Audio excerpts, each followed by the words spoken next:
ఉన్న బంగారాన్ని విడిపించి ఆ రోజు ఆన్లైన్ రేటుకే మేము కొంటాం. Sharma gold company. నమస్కారం, వెల్కమ్ టు సుమన్ టీవీ. నేను గీతాంజలి. ప్రస్తుతం మనతో పాటు ప్రముఖ ఆధ్యాత్మికవేత్త, ఋగ్వేద అధ్యాపకులు, హిందూ ధర్మక్షేత్రం వ్యవస్థాపకులు సంతోష్ కుమార్ ఘనపాటి గారు ఉన్నారు. వారితో మాట్లాడదాం. గురుగారు నమస్కారం అండి. మంగళం మహాత్మ నమస్కారం.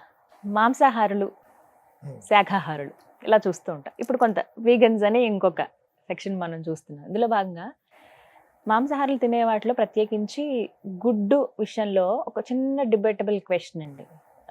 కొన్ని రోజుల క్రితమో కొన్ని ఏళ్ల క్రితం కొంచెం చెప్పారు, అసలు గుడ్డు అనేది మాంసాహారం కాదు, అది శాఖాహారం కిందకే వస్తుంది, తీసుకోవచ్చు అని చెప్తూ ఉంటారు. అగైన్ నాన్ వెజ్ కాదు అన్నట్లుగా. సో ఇందులో కొన్ని సందేహాలు ఉన్నాయి, వీటికి సంబంధించి నివృత్తి చేస్తారని కోరుకుంటున్నాను. అదేనండి, మొట్టమొదట ఈ చర్చ ఎందుకు బయలుదేరిందంటేనండి, గాంధీ గారు చెప్పారట మొట్టమొదట గుడ్డు శాకాహారమే అందరూ తినవచ్చు అని. ఆయన చెప్పిన కారణం మనం చూస్తే కనుక గుడ్డులో అనేక పోషకాలు ఉంటాయి. మన వాళ్ళు అది మాంసాహారం అని చెప్పి ముట్టుకోవటం లేదు, అందువల్ల మన వాళ్ళల్లో పోషకాల లోపం వస్తుంది, కావున అది శాకాహారం అందరూ తినండి అని చెప్పడం ద్వారా పోషకాలు అందరికీ ఉండాలి అనే గొప్ప ఆలోచనతో ఆయన చెప్పారు. అయితే మనం ఇక్కడ విషయం ఏమిటి అని చూస్తే, ఆయన గుడ్డులో జీవం ఉండదు కదా అని చెప్పారని, అలాగే బాయిలర్ గుడ్లు ఏవైతే ఉన్నాయో మనం ఇప్పుడు ఫ్యాక్టరీల్లో కోళ్ల ఫారంలలో తయారు చేసేటటువంటి గుడ్లు, ఆ గుడ్డును తినకపోతే ఆ గుడ్డు నుండి జీవం రాదుట బయటికి. కోడి కన్న గుడ్డు అనుకోండి, కోడి పెట్టినటువంటి గుడ్డు అయితే ఆ గుడ్డు నుండి బిడ్డ బయటకు వస్తుంది, అది తినేస్తే రాబోయే బిడ్డను మనం చంపినట్టు. కానీ బాయిలర్లలో, బాయిలర్ అనే అంటారు, బాయిలర్లలో తయారు చేసేటటువంటి గుడ్లు ఏవైతే ఉంటాయో అది తినకపోతే పాడైపోతుంది తప్ప దాని నుండి జీవం రావడం అనేది ఉండదు, కావున అది శాకాహారము అనేది లాజిక్ వాళ్ళు చెబుతూ ఉన్నది. మనమేమి కాదనలేం, వాళ్ళ లాజిక్ బాగానే ఉంది. కానీ ఏది ఏమైనప్పటికీ కూడానండి, మీకు ఇంకో మాట చెప్తాను. కొన్ని తినకూడనటువంటి పదార్థాలను కొన్ని ఉంటాయి. ఇక్కడ శాకాహారమా మాంసాహారమా? మాంసాహారం ఏమి హిందువులందరికీ నిషేధం కాదు. హిందువుల్లో వంశపారంపర్యంగా వర్ణాన్ని బట్టి, కులాన్ని బట్టి, వాళ్ళ కులంలోనో వంశంలోనో వర్ణంలోనో మాంసాహారం ఉంటే కనుక చక్కగా వాళ్ళు తీసుకోవచ్చు. శాకాహారులు ఎవరైతే ఉంటారో వాళ్ళ కులాన్ని బట్టి, వంశాన్ని బట్టి వాళ్ళు శాకాహారులు అయితే శాకాహారమే వాళ్ళు కంటిన్యూ చేస్తారు. ఇక్కడ సమస్య అలా ఏమిటంటే, శాకాహారం అనుకుని శాకాహారులు గుడ్డు తినాలి అని ప్రోత్సహించడం, శాకాహారులు గుడ్డు తినేయచ్చని చెప్పడం, ఇది సమస్య. నిజానికి శాకాహారమా మాంసాహారమా అనే చర్చ అండి పూర్వకాలంలో లేదండి. ఏది తినాలి ఏది తినకూడదనే చర్చే. అంతే. ఇప్పుడు శాకాహారం అనే పదం ఏదైతే ఉందో, కొంతమంది ఒత్తు పలుకుతారు, శాకాహారం అంటారు. తప్పు, ఒత్తు లేకుండా శాకం అంటే కూర, కావున శాకాహారం అంటే చెట్ల సంబంధమైనది. ఆ విధంగా మనం చూసినప్పుడు తినవలసినవి తినకూడనివి అని చెప్పినప్పుడు, కోడి సంబంధమైనవి కొన్ని వర్గాల వాళ్ళు తినకూడదని, కొన్ని వర్గాల వాళ్ళు అవి తినొచ్చు అని చెప్పడం జరిగిందండి. ఆ విధంగా చెప్పేటటువంటి వాటిలో కోడి సంబంధమైనవి ఏవి కూడా నియమాలు పాటించే వాళ్ళు తినకూడదని నేరుగా చెప్పేశారు. ఇంకా అక్కడ గుడ్డు శాకాహారమా మాంసాహారం చర్చ ఉంది చెప్పండి. ఇంకొకటి అయితే పుట్టగొడుగుల విషయం కూడా చాలా మంది, అంటే నాన్ వెజ్ తినని వాళ్ళు ఎవరైతే ఉంటారో వాళ్ళు పుట్టగొడుగులు అంటే ఓన్లీ వెజిటేరియన్స్ అండి, పుట్టగొడుగులు కూడా తీసుకోరు, ఎందుకంటే అది నాన్ వెజ్ అని చెప్తారు. నిజమా? మీకు రహస్యం ఒకటి చెప్తాను, ఇది కొంచెం అందరికీ హాస్యాస్పదంగా కూడా ఉంటుంది. మాంసాహారం కంటే కూడా పుట్టగొడుగు ప్రమాదకరమైనది శాస్త్ర ప్రకారం. ఎందుకని? మాంసాహారం కంటే కూడా అది తక్కువ స్థాయిలో ఉంటుంది. ఇంకా మాంసాహారం ఏమి తక్కువ చేయటం లేదు నేను, కానీ మాంసాహారం తినని వాళ్ళు పుట్టగొడుగును తింటే మాంసం కంటే కూడా మీరు పైకి వెళ్ళిపోయినట్లు లెక్క. ఎందుకు ఈ మాట చెబుతున్నాను అని అంటేనండి, పుట్టగొడుగులు పెరిగేటటువంటి ప్రదేశం చూడండి. మీరు ఒక్కసారి బాగా వర్షాలు వచ్చినప్పుడు చెట్లు బాగా ఉండేటటువంటి అడవి మొదలైన చోట్లకి వెళ్ళారనుకోండి, అక్కడ పుట్టగొడుగులు వస్తాయండి. పుట్టగొడుగు యొక్క లక్షణం ఏంటంటేనండి, కుళ్ళిపోయినటువంటి పదార్థాల నుండి పుడుతుంది. కావున అమేధ్య ప్రదేశాలు అంటారన్నమాట. అమేధ్యము అని అంటే కనుక, మేధ్యం అంటే మంచిది, అమేధ్యం అంటే కూడా తినకూడనిది, అసహ్యమైనది అని. ఉదాహరణకి ఏదైనా ఒక జంతువు చచ్చిపోయింది, జంతువు కళేబరం ఎవడు పట్టించుకోలేదు, జంతు కళేబరాలను ఎవరు పట్టించుకుంటారు?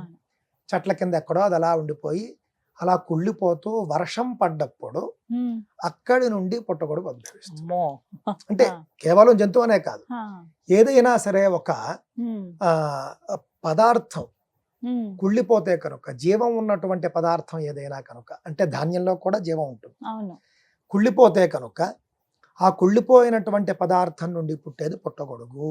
ఉమ్. అందువల్ల అసలు పుట్టగొడుగు చాలా దోషభూయిష్టము అని కానీ మన కొన్ని వాళ్ళు ఇప్పుడు చెప్పారు. కల్టివేషన్ లా అదే చేస్తారు ఇప్పుడు అక్కడికే వస్తుంది. బంగాళదుంప సరేనండి, మీరు చెప్పింది పాతకాలం అండి. ఉమ్. ఆధునిక కాలంలో పుట్టగొడుగులు ఫార్మింగ్ చేస్తున్నారు, చాలా చక్కగా ఏసీ మష్రూమ్ కల్టివేషన్ తయారు చేస్తున్నారు ఆ. అని మీరు అనొచ్చు. అక్కడ కూడా ఫార్ములా ఇదే. కాకపోతే ఈ మొక్కజొన్నలు, జొన్న గింజలు గింజలు మొదలైనటువంటి ఉంటాయి అవును. చూసారా, అవన్నీ అక్కడ వేస్తారు. వీటిని చేస్తారు. అవి కొళ్ళాలి మళ్ళీ అక్కడ మీకు. అంటే అక్కడ ఒక మ్మ్. ఫంగస్, అంటే పుట్టగొడుగు అనేది Form ఒక అవ్వాలి. ఒక ఫంగస్ ఫామ్ కావాలి అని అంటే పదార్థం కొళ్ళాలి. ఉమ్. కావున ఏదైనా ఒక పదార్థాన్ని కొళ్ళబెట్టి తయారు చేయడం అనేది మన యొక్క శాస్త్రం అంగీకరించదు. ఉమ్. మాంసానికి కూడా తీసుకోకూడదు. నియమాలు చెప్పారు. ఫలానా మాంసాహారులు ఫలానా మాంసం తినవచ్చు, ఉమ్. మాంసాహారులు ఫలానా మాంసం తినకూడదు, ఇవన్నీ మ్మ్. చెప్పారు. ఉమ్. అక్కడ కూడా పుట్టగొడుగులు వద్దని చెప్పారు. ఉమ్. ఎందుకు అనంటే దాని యొక్క పుట్టుక అలాంటిది అనేటటువంటి ఉద్దేశమే తప్ప మ్మ్. ఇంకేం కాదు. గుడ్డైనా పుట్టగొడుగైనా శాకాహారమా మాంసాహారమా అనే చర్చ కాకుండా ఉమ్.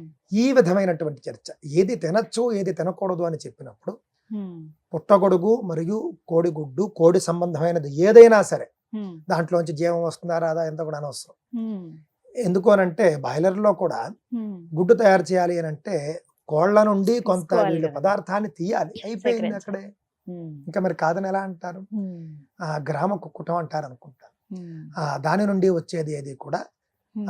శాకాహారులకి, అంటే నియమాలు పాటించి పూజలు చేసుకునే వాళ్ళకి ఉమ్. పనికిరాదు అని ఇప్పుడు ఈ చెప్తున్నారు. వీగన్స్ అని అంటున్నారు కదండి, అంటే జంతువులకు సంబంధించినవి ఏవి కూడా తీసుకోరు, కేవలం వీటి మాత్రమే తీసుకుంటారు. ఉం. అయితే ఇవి అసలు మనకి శాస్త్రంలో ఉందా అండి? వీటి ఏం గురించి లేదండి, ప్రస్తావన అదొక ఉందా? వెర్రి అది, అదొక అంతేనా? వెర్రి. ఆ. వాళ్ళు వేరు, పాశ్చాత్య దేశాల్లో ఉన్నటువంటి వెజిటేరియన్స్ వేరు, ఆ. మనం వేరు. మనకి ఆహా. చాలా గొప్ప గొప్ప అర్థాలు ఉన్నాయి. ఉమ్. పాశ్చాత్య దేశాల్లో అట మా మా మిత్రుడు ఒక ఆయన చెప్పారు, ఏదో ఒక దేశం వెళ్ళినప్పుడు ఏదో అక్కడ మరి ఆహారానికి ఎక్కడో ఆయన రెస్టారెంట్కి వెళ్ళాట. ఉమ్.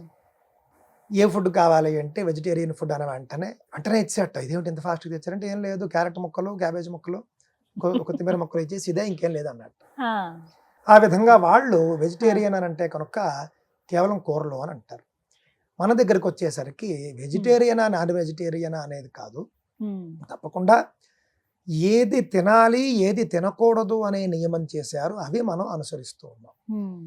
కొంతమంది కుటుంబాల్లో, బ్రాహ్మణ కుటుంబాల్లో, అలాగే వైశ్యుల్లోను, రాజుల్లోను, అలాగే ఇతర శూద్రుల్లోనూ కూడా ఉమ్. శాకాహార కుటుంబాలు ఉన్నాయి. అవునండి. వాళ్ళంతా కూడా వాటిని అలా పాటించుకుంటూ వచ్చారు. మాంసాహార కుటుంబాలు అలా వాళ్ళు ఎలా? మాంసాన్ని పాటించుకుంటూ వచ్చారు. ఉభయలు కూడా పుట్టగొడుగు అనేది మంచిది కాదని చెబుతూ, శాకాహారులు ఉమ్. శాకాహారం అనుకునే భ్రమతో